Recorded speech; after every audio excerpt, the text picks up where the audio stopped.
সাংবাদিক এবং চিত্র সাংবাদিকদের সাথে আলাপচারিতা সিপিআইএম প্রার্থী সুজন চক্রবর্তীর। সিপিআইএম পানিহাটি ২ নম্বর এরিয়া কমিটি ইন্দ্রলোকের অফিসে সংবাদ মাধ্যমের সঙ্গে যুক্ত সাংবাদিক এবং চিত্র সাংবাদিকদের সাথে আলাপচারিতার মধ্যে দিয়ে গল্প আড্ডার মধ্যে দিয়ে বিভিন্ন প্রশ্নের উত্তর দিলেন সিপিআইএম কেন্দ্রীয় কমিটির অন্যতম সদস্য এবং সিপিআইএম পশ্চিমবঙ্গ রাজ্য সম্পাদক মণ্ডলীর অন্যতম সদস্য, জাতীয় কংগ্রেস সমর্থিত বামফ্রন্ট মনোনীত সিপিআইএম প্রার্থী সুজন চক্রবর্তী। এছাড়া উপস্থিত ছিলেন সিপিআইএমের উত্তর ২৪ পরগনা জেলা কমিটির ৩ জন সদস্য শুভব্রত চক্রবর্তী, অনির্বাণ ভট্টাচার্য, দেবজ্যোতি দাস সহ পানিহাটি সিপিআইএম ২ নম্বর কমিটির অন্যান্য সদস্যদের সেই আলাপচারিতা এবং সুজন চক্রবর্তীর প্রশ্নের উত্তরের সময় উপস্থিত ছিলেন রাজ্যের বর্তমান পরিস্থিতি এবং সহ নির্বাচন ছাড়াও বিভিন্ন বিষয়ে সুজন চক্রবর্তী উত্তর দেন। Bureau report, target Bangla news.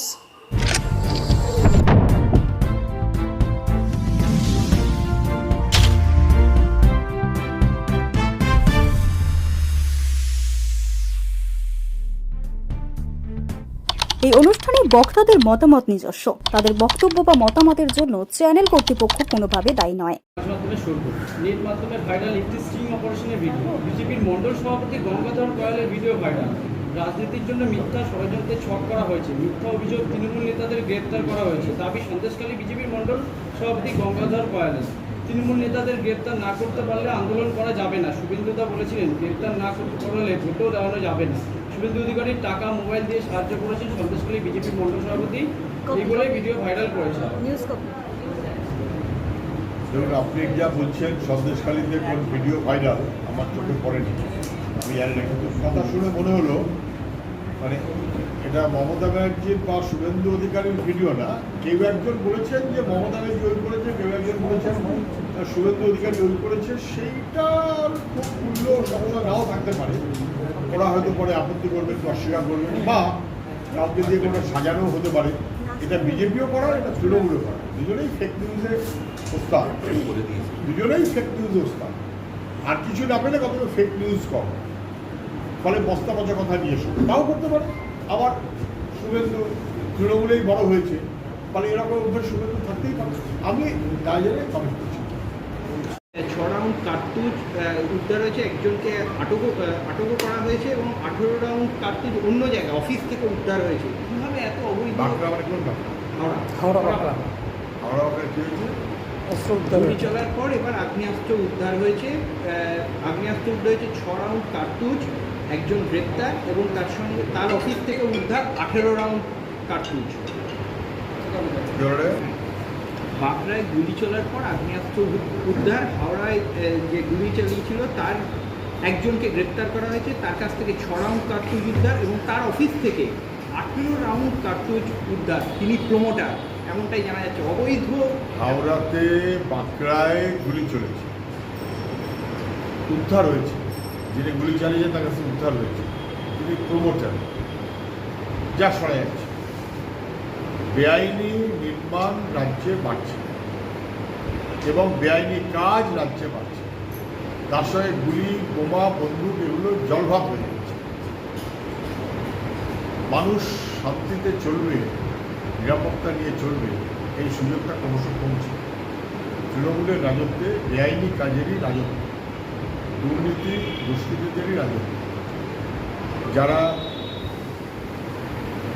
মুখ্যমন্ত্রী বলেছিলেন গুন্ডাদের কন্ট্রোল করেন, যারা বরঞ্চ বুঝতে পারছেন গুন্ডাদের কন্ট্রোলে মুখ্যমন্ত্রীকে চলতে হচ্ছে। আবার এমন দিয়েছিলেন পরিযায়ী সাংসদ হিসেবে বলছেন কল্যাণ বন্দ্যোপাধ্যায়কে আপনাদের শ্রীরামপুরের প্রার্থী, কি বলবেন? আমি সেটা নিয়ে বসার জন্য বলেছি কিনা তাও জানি বলেছেন। আর আপনি কোন এক সংবাদ মাধ্যমকে বলেছেন সাত কথা 10টা সিট আমরা দিচ্ছি। আমি যা বলেছি ঠিক আমার কথাই যদি বলেন, 7 কথা শব্দটাই বলি, 10টা সিট জিতবো আমি বলিনি। আমি বলেছি 10-12টা সিট তৃণমূল বিজেপির খেলা বুঝলে, বামপন্থীরা জিতলে তখন যেন গিরমি খেতে না। I still maintain my opinion. দমদমে আপনি জিতছেন, মানে নামের পর নাম বলবো, 8টা 10টা 12টা আসন তৃণমূলে জানে, বিজেপি বলতে সাহস পাচ্ছে না, দাদা লোকসভা বলতে সাহস পাচ্ছে না। আমরা জিতবো, দমদমেও জিতবো, মুর্শিদাবাদেও জিতবো, আরো প্লাস প্লাস প্লাস। কোন নামটা বলবো কোন নামটা বলবো না সব আমার বুঝিয়ে দেওয়ার দরকার কি আছে? আমি তো ভবিষ্যৎবাণী করার লোক না। আমরা জিতবো, এটা বুঝে রাখুন। সেই কারণেই তো বাধা দেবার নানান রকম চেষ্টা করছে তৃণমূল অথবা বিজেপি বিভিন্ন জায়গায়। দাদা ওটা করে লাভ হবে না। দমদমের মানুষ যথেষ্ট সচেতন, তারা বুঝে পড়বে। দাদা, লোকসভা নির্বাচনের মুখে কলকাতা শহরে বাড়ছে বিদ্যুৎ বিভ্রাট, আর সেটা নিয়ে সাধারণ মানুষের প্রশ্নের মুখে পড়তে হচ্ছে জনপ্রতিনিধি। বড়রা করেছে শিক্ষক মামলায় নাজেহাল শাসক, তার মধ্যে বিস্ফোরক রবীন্দ্রনাথ ভট্টাচার্য বললেন, কে বিস্ফোরক রবীন্দ্রনাথ সেগুন ভট্টাচার্য এসএসসি চেয়ারম্যান এসে বলেছিলেন সরকার চাইছে নিয়োগের বদলে টাকা দিতে। দেখুন, মমতা ব্যানার্জি যাকে মাস্টারমশাই, এই কি হচ্ছে ওরা, মমতা ব্যানার্জি যাকে মাস্টারমশাই বলতেন রবীন্দ্রনাথ ভট্টাচার্য, শিমুর আন্দোলনের যিনি মূল মাথা বলে মমতা ব্যানার্জি বলতেন মমতা ব্যানার্জির পক্ষে, তিনি এখন বলছেন যে তার জীবনে তিনি সবচেয়ে বড় ভুল করেছেন মমতা ব্যানার্জিকে বিশ্বাস করেন। এবং তারপরে বোধহয় তিনি দল বদলে বিজেপিতেও গেছেন বলে আমার যতদূর মনে করছে। উনি মন্ত্রীও ছিলেন। উনি বলেছেন যে এসএসসি চেয়ারম্যান নাকি এসে বলেছিল যে নিয়োগ না, টাকার ভিত্তিতেই যা হওয়ার। আমার ধারণা উনি বেঠিক বলেন। আমি আপনাদের জানাতে পারি, এগেইন অন রেকর্ড, বিধানসভাতে আমি স্ট্রেট বলেছিলাম এসএসসি প্রাইমারি কাউন্সিল তো চেয়ারম্যানের চেম্বারে বসে, মন্ত্রী তার দপ্তরে বসে টাকার এই শব্দটা বলছে, টাকা লেনা দেনা করছে, লেনা দেনা।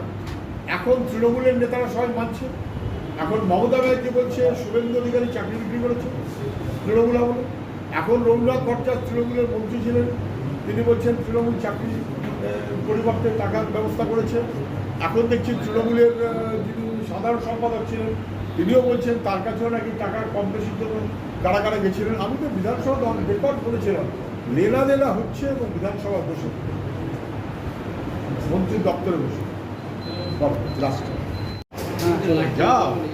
আমি লিখতে চাইছি এখন, বুঝতে পারছি সব বিরক্তি থাকে তো মিনিমাম। রাজ্যের মন্ত্রী শিক্ষামন্ত্রী বলছেন লক্ষ্মীর ভাণ্ডারই নাকি মেরুদণ্ড সরকারের, লক্ষ্মীর ভাণ্ডারের ওপরেই দাঁড়িয়ে আছে সরকার। মমতা ব্যানার্জি জিতলে সারা দেশে লক্ষ্মীর ভাণ্ডার চলবে। এটা শুনলেও খারাপ লাগে যে রাজ্যের একজন মন্ত্রী, সম্ভবত শিক্ষামন্ত্রী, তিনি বলেছেন রাজ্যের মেরুদণ্ড হচ্ছে লক্ষ্মী ভাণ্ডার, রাজ্যটা দাঁড়িয়ে আছে লক্ষ্মী ভাণ্ডারের ওপর। রাজ্যের মেরুদণ্ড তার শিক্ষা না, তার সংস্কৃতি না, তার রুচি না।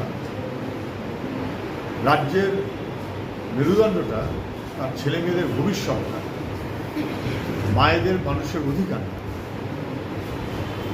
মেরুদণ্ডটা হচ্ছে লক্ষ্মী ভাণ্ডার। তো যাদের মেরুদণ্ড নেই তারা লক্ষ্মী ভাণ্ডারকেই মেরুদণ্ড বলে মনে করে। এটা একটা প্রকল্প সরকার করে, কিন্তু সেই সরকার যে করে সরকারের টাকায় করে, মানুষের টাকায় করে, কারণ পৈতৃক সম্পত্তিতে করে না। সেই প্রকল্প চলবে, প্রকল্পের নাম বদল হতে পারে, চলবে। কিন্তু তৃণমূল একটা এমন ভাব দেখাচ্ছে যেন লক্ষ্মী ভাণ্ডারটা মানে আমাদের পৈতৃক সম্পত্তি, আমরা দিয়েছি, আমাদের পছন্দ হলে দেবো না, কারণ হিম্মত হবে না খুশি মতো লোককে নাম কেটে দেওয়া। এটা আমি বলে রাখছি। কিন্তু মেরুদণ্ড না, মেরুদণ্ড হচ্ছে মানুষের শিক্ষা, সংস্কৃতি, ভবিষ্যৎ। সবাই মিলমিশ করে বলো। তবে সাড়ে বারোটা বাজে। আমি এখনো মুখই খুলিনি।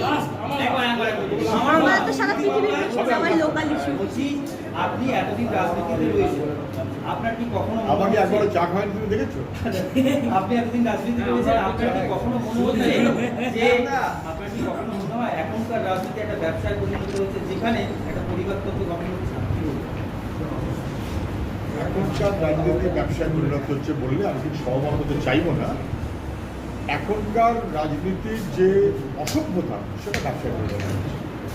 এখন রাজনীতির নামে ব্যবসা করে এরকম অনেক দল হয়েছে, এরকম অনেক নেতা হয়েছে। নেতা মানে তথাকথিত নেতা হয়েছে, কিন্তু কিন্তু রাজনীতি মানে মানুষ, তার জীবন, তার লড়াই, তার এগিয়ে চলা, তাকে কমজোরি করবে না।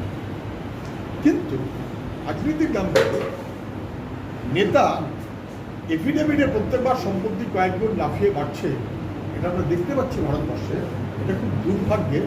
পশ্চিমবাংলায় এই প্রকল্পটা যেভাবে বাড়ছে খাওয়া যায় না, এবং সবাই টের পাচ্ছে। আমি মুখ্যমন্ত্রীকে বিধানসভায় দুবার তিনবার চ্যালেঞ্জ করেছিলাম, লিখিতভাবে চিঠি দিয়েছিলাম, মিডিয়াতে বলেছিলাম বটেই যে আপনি 2011 সালে যারা ভোটে দাঁড়িয়েছে, বাম অবাম সব কিছু, 2016 সালে যারা ভোটে দাঁড়িয়েছে, 2021 সালে, 21 সাল তখন আসেনি, 19 যারা ভোটে দাঁড়িয়েছে, তাদের গত কয়েকটা নির্বাচনের এফিডেভিটের একটা অ্যাসেসমেন্ট করে আমি ইনকাম ট্যাক্সের চিঠি দিয়েছিলাম। তাদের দেখিয়েছিলাম 1400% পর্যন্ত সম্পত্তি বেড়েছে 5 বছর। হাইয়েস্টটা বোধহয় আরও বেশি, 4000 বলে মনে হচ্ছে। ইনকাম ট্যাক্সে যথাযথ ভূমিকা পালন করলো না। আর এখন সবাই দেখতে পাচ্ছেন, উন্নয়ন দেখতে হলে কোথায় যাবেন? প্রধানের বাড়িতে যান, উন্নয়ন ঝরে পড়ছে। কাউন্সিলরের বাড়িতে যান, উন্নয়ন ঝরে পড়ছে। নেতার বাড়িতে যান, শাসকের, উন্নয়ন ঝরে পড়ছে। তারপর সেই উন্নয়ন নিয়ে ধান্দা না পোষালে বিয়ে, পোষালে। কিন্তু রাজনীতি মানে মানুষ।